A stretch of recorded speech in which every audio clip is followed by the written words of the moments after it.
De onde vem? De onde vem o nosso arroz? De onde vem o nosso feijão? De onde vêm os alimentos de nossa mesa? Quem os plantam?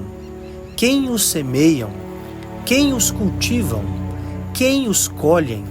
Na maior parte das vezes, nós, os consumidores, não sabemos todo o trabalho que existe por trás de toda essa cadeia de preparação do solo, plantio, cultivo e colheita.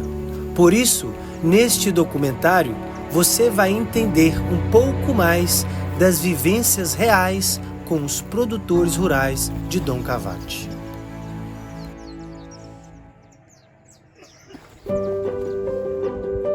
Isso aí é o milho aí, brotando aí.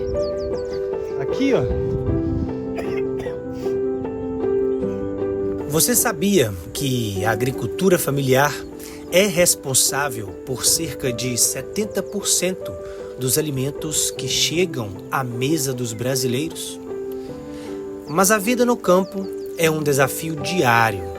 O preço dos insumos, como sementes, adubos e defensivos, sobe a cada ano, enquanto o valor pago pelos produtos muitas vezes não acompanham essa alta. A cada plantio, o agricultor aposta seus esforços contra a imprevisibilidade do clima, por exemplo. Seca, excesso de chuva, geadas, fenômenos que podem destruir meses de trabalho em questão de horas. Sem garantia de preço justo, sem apoio técnico suficiente e enfrentando dificuldades para escoar a produção, o produtor familiar precisa resistir, inovar e acreditar a cada nova safra. Por trás de cada prato servido existe uma história de coragem, trabalho e resistência. Hoje vamos até onde tudo começa. Vamos até as raízes.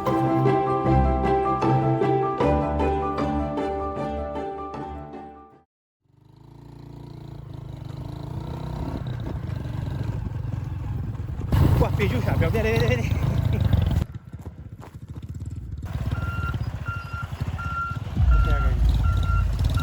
No campo, cada época pede uma estratégia.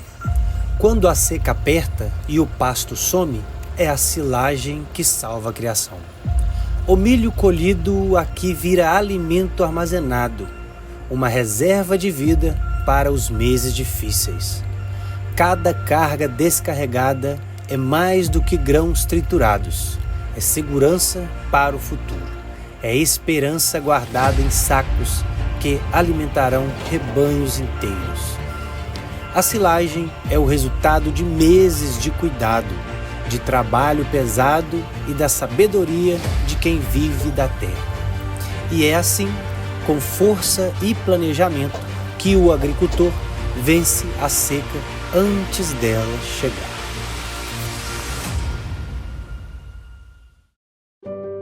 Estamos na fazenda de Rose e Félix, um casal de agricultores brilhantes que nos deu a oportunidade de conhecer o processo de produção das silagens.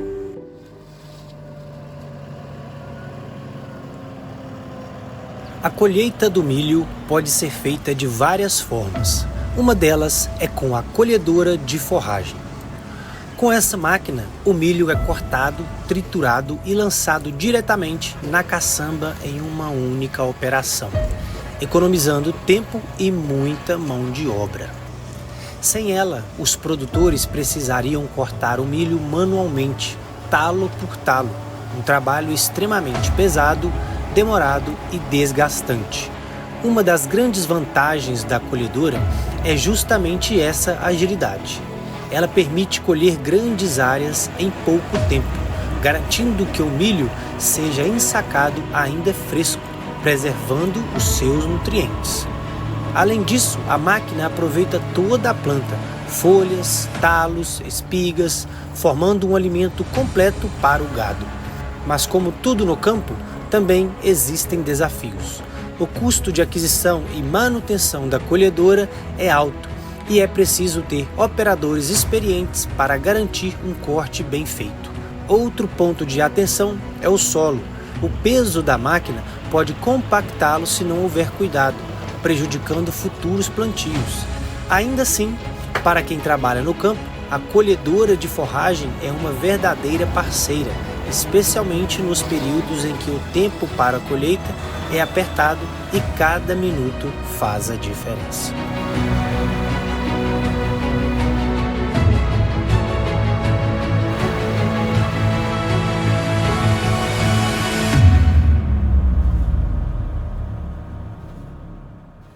Existem 3 fatores que determinam o destino de uma roça de milho. O primeiro é o clima. O produtor precisa ter conhecimento e sensibilidade para tentar prever. Será um ano de seca severa ou de chuvas regulares? Em anos de seca forte, o preço do saco de silagem dispara.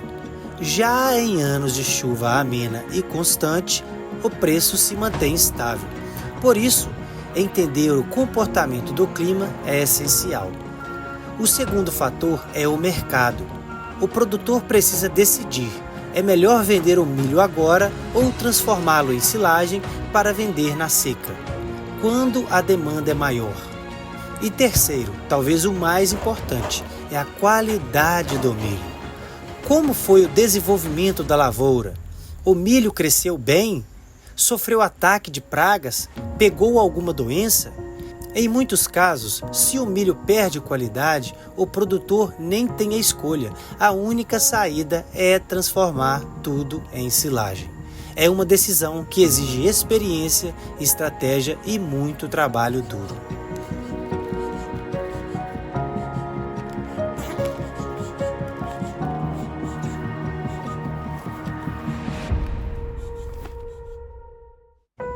Essa é a flor. É ela quem vem antes do fruto nascer. Sua função é muito importante. Ela marca o início do processo de formação do fruto. Seu tom amarelado, suave, se destaca ao meio de todo o verde da plantação. É tão bela que nem notamos o fruto. Bem ali, do lado dela, esperando o murchar da flor para alcançar o seu ponto mais alto de desenvolvimento, estando assim pronto para a colheita.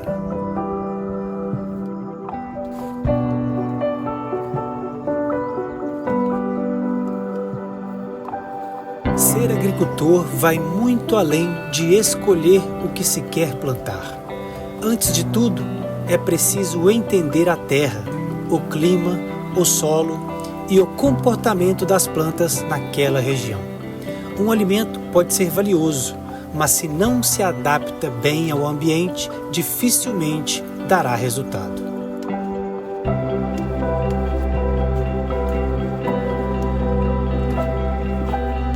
Minas Gerais é o maior produtor de quiabo do Brasil, respondendo por aproximadamente 21% da produção nacional, o que equivale a cerca de 24 mil toneladas anuais.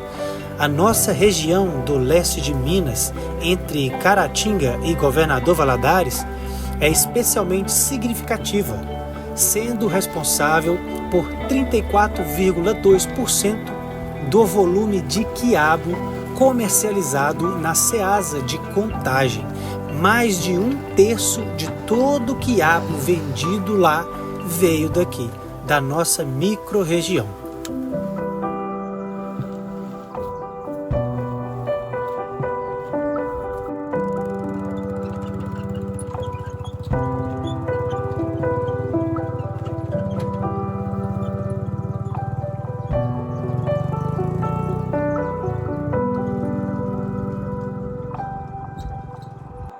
Nós corta aquela dali, mandioca. Nós corta os pezinhos de onde que cresce, nós põe no buraquinho. E aí já nasce outra mandioca. É. Estamos na fazenda de Wellingson e Aparecida, uma família linda de produtores.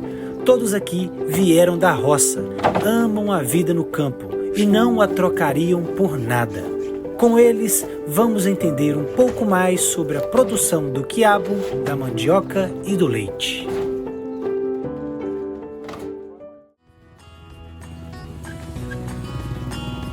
Cerca de 45% da força de trabalho do meio rural é composta por mulheres. Além do trabalho na lavoura, cuidam da casa, da alimentação e da família. Muitas vezes, antes do sol nascer, ela já começou a sua jornada. O que não é contabilizado economicamente, mas sem ela para fazer esse trabalho, outro alguém teria que fazer.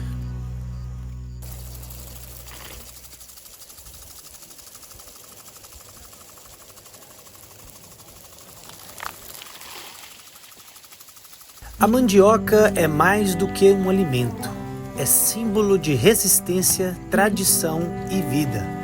Antes mesmo da chegada dos colonizadores, os povos indígenas já dominavam o cultivo e preparo dessa raiz, transformando-a em beiju, farinha e tucupi. Desde então, ela segue firme como uma das bases da alimentação brasileira, especialmente no campo, onde o trabalho com a mandioca é passado de geração em geração. Hoje, mais de 60% da produção de mandioca no Brasil vem da agricultura familiar. Pequenos produtores em regiões como o Norte, o Nordeste e Sudeste cultivam essa raiz em solos que muitas vezes seriam considerados pobres para outras culturas. E é aí que mora um dos seus segredos. A mandioca se adapta.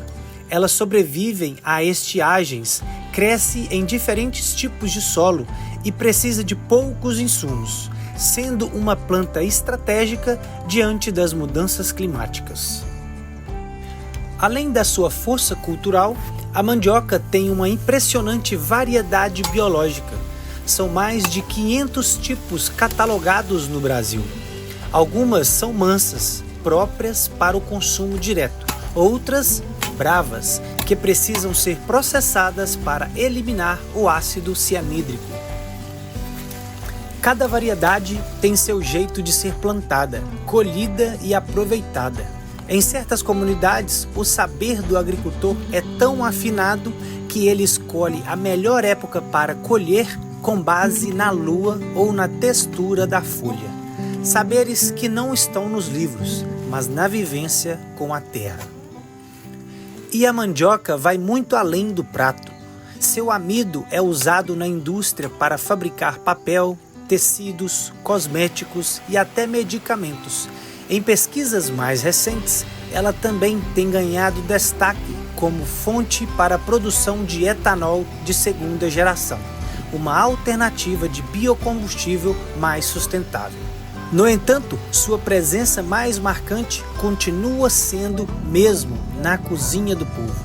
Mandioca cozida com sal na marmita do trabalhador, o beiju quente na chapa das feiras, o bolo de goma das festas da roça, a tapioca no café da manhã, são alimentos simples, mas carregados de história, memória e afeto. Em algumas regiões, há até festa dedicada à mandioca, celebrando essa raiz como símbolo de fartura e identidade. A mandioca também é um alimento poderoso do ponto de vista nutricional. Naturalmente, sem glúten, com baixo índice glicêmico e rica em fibras, ela começa a ganhar espaço nas discussões sobre alimentação saudável. Enquanto isso, nas casas humildes, ela continua sendo presença certa no prato, sem precisar de modismo, só de respeito. Por fim, vale lembrar que por trás de cada raiz colhida há mãos calejadas, suor e conhecimento. Há crianças que crescem vendo os avós rasparem a mandioca com a faca. Há adultos que voltam da roça com sacos pesados no ombro e mulheres que acordam cedo para pôr o forno a lenha para assar o beiju. Essa é a verdadeira grandeza da mandioca. Ser alimento, ser cultura, ser economia, mas acima de tudo, ser raiz. Raiz que finca no chão e sustenta em silêncio o Brasil que poucos veem, mas que todos deveriam valorizar.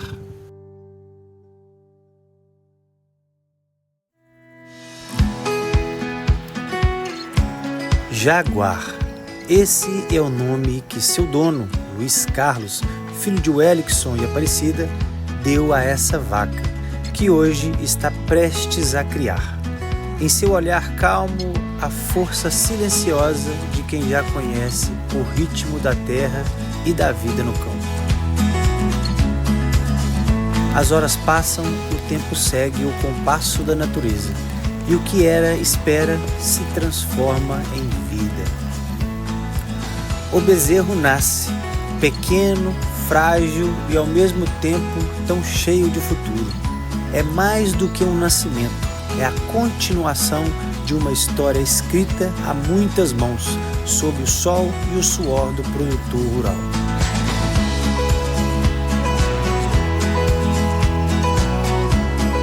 Para Luiz Carlos, cada nascimento é uma alegria, não apenas por ver sua produção crescer, mas por testemunhar de perto o milagre da vida se renovando, no passo firme do campo que nunca para.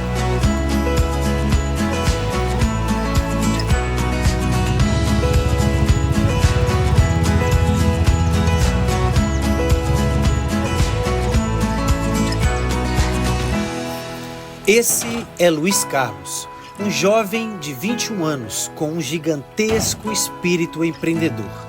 Ele vai nos mostrar o processo da produção do leite.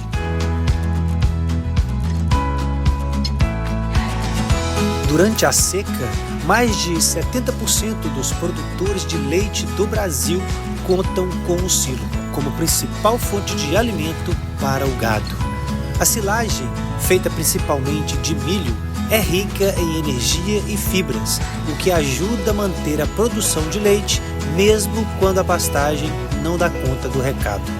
Com um bom manejo, o uso do silo pode aumentar a produção de leite em até 20% nos períodos mais críticos do ano.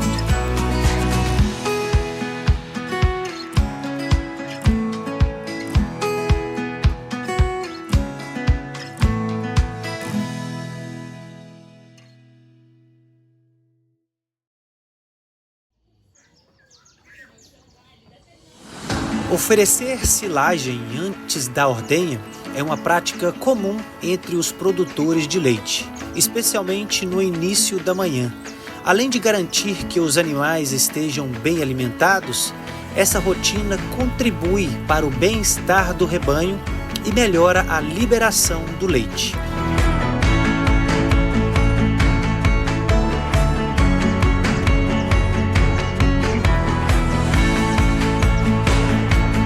Quando a vaca se alimenta antes da ordenha, ela tende a ficar mais tranquila, o que estimula a produção de ocitocina, o hormônio responsável pela ejeção do leite.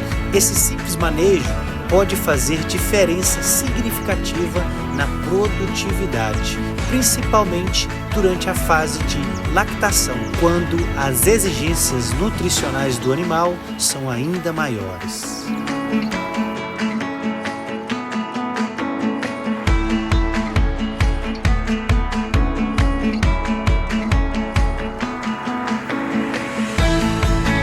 A ordenhadeira mecânica é um grande aliado do produtor de leite. Ela funciona com um motor que cria vácuo para tirar o leite da vaca. No lugar das mãos, usam-se teteiras de borracha que se encaixam nas tetas da vaca e puxam o leite de forma suave. Esse leite desce por mangueiras até um tambor, sem precisar ser tocado por ninguém, o que deixa tudo mais limpo e evita contaminações. Um aparelho chamado pulsador faz o movimento de puxar e soltar o leite, imitando a mamada do bezerro. Isso ajuda a vaca a se sentir mais tranquila durante a ordenha. Com a ordenhadeira, o produtor economiza tempo, cansa menos e consegue tirar o leite de forma mais completa. Uma ordenha que levava 4 horas no braço pode cair para menos de 1 hora com a máquina. E ainda por cima, a vaca a agradece.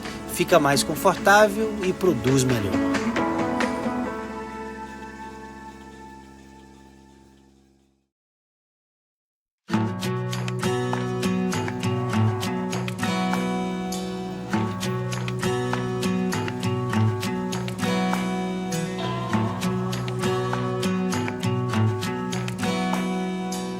Segundo dados da Emater, aproximadamente 150 mil vacas são ordenhadas todos os dias no leste de Minas. Isso gera 1,5 milhão de litros de leite diariamente. Em Caratinga, a produção de leite representa até 70% da renda de muitas propriedades rurais. Já Governador Valadares, tradicionalmente conhecida pela pecuária, vem se consolidando como um importante polo de distribuição e comercialização de leite e seus derivados.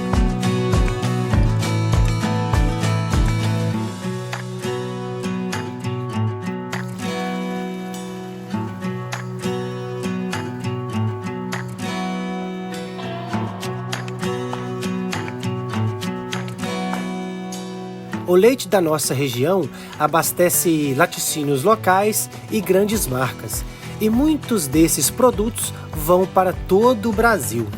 Além do leite in natura, temos produção de queijos, iogurtes, doces, requeijão, manteiga artesanal.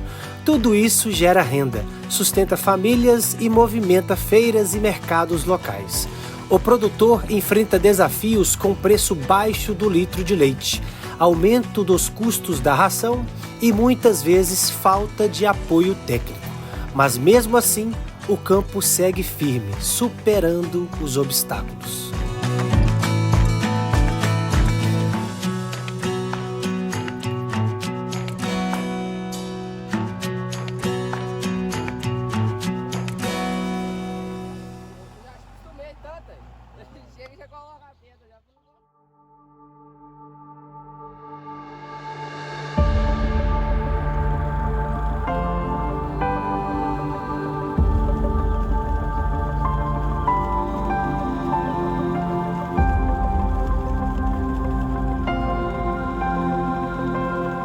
Esse é Sebastião, um senhor batalhador, experiente e feliz com aquilo que faz.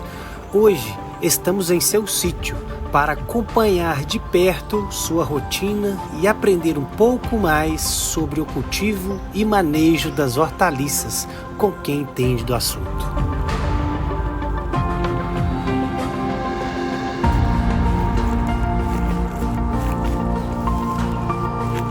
Antes de plantar, é preciso começar pelo cuidado mais importante, o preparo da terra.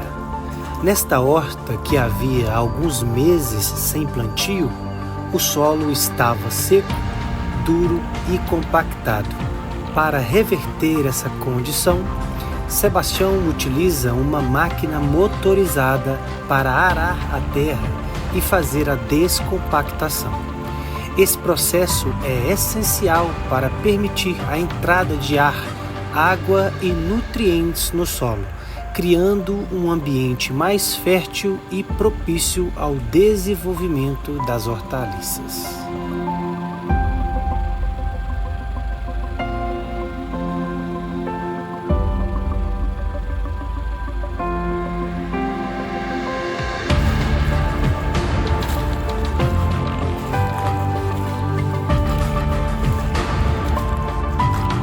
Da antiga horta restaram as mudas, e serão elas o recomeço. Essas mudas serão transplantadas para bandejas, onde poderão desenvolver raízes mais fortes antes de seguirem para o solo definitivo. É um processo delicado que exige paciência e atenção, mas que garante mais vigor e resistência às plantas no momento do plantio no canteiro.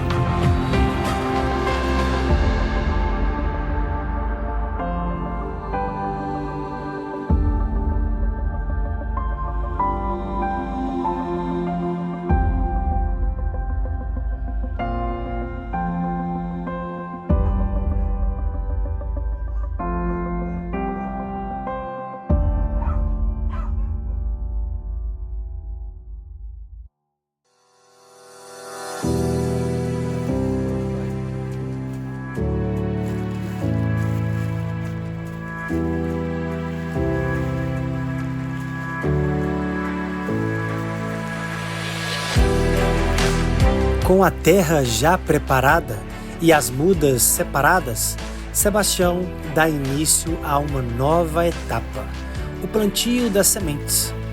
Primeiro, ele prepara o substrato, uma mistura leve e rica em matéria orgânica, ideal para manter a umidade e dar sustentação às sementes nas primeiras semanas de vida.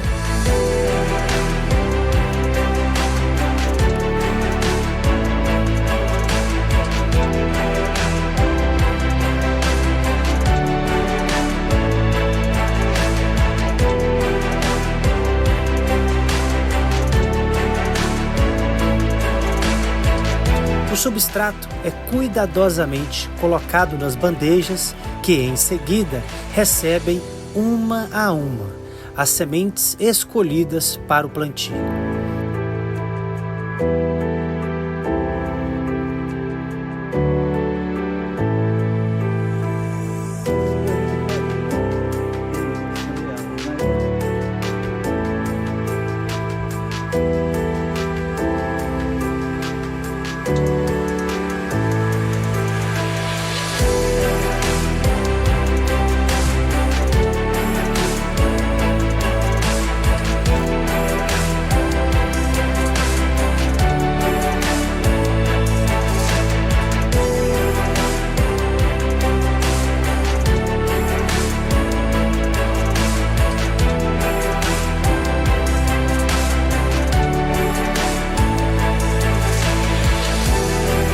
Depois desse processo, as bandejas são levadas para um ambiente escuro e fresco por alguns dias. Essa técnica ajuda a simular as condições naturais do solo, onde as sementes germinam protegidas da luz intensa. Ao ficarem no escuro, as sementes concentram energia no desenvolvimento das raízes, o que garante uma germinação mais uniforme e vigorosa.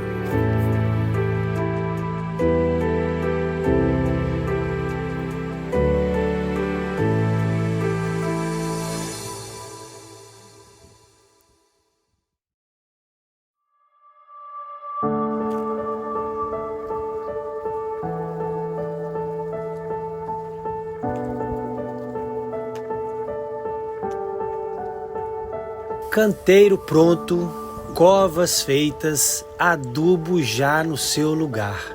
Agora é a hora das mudas, é a hora de plantar.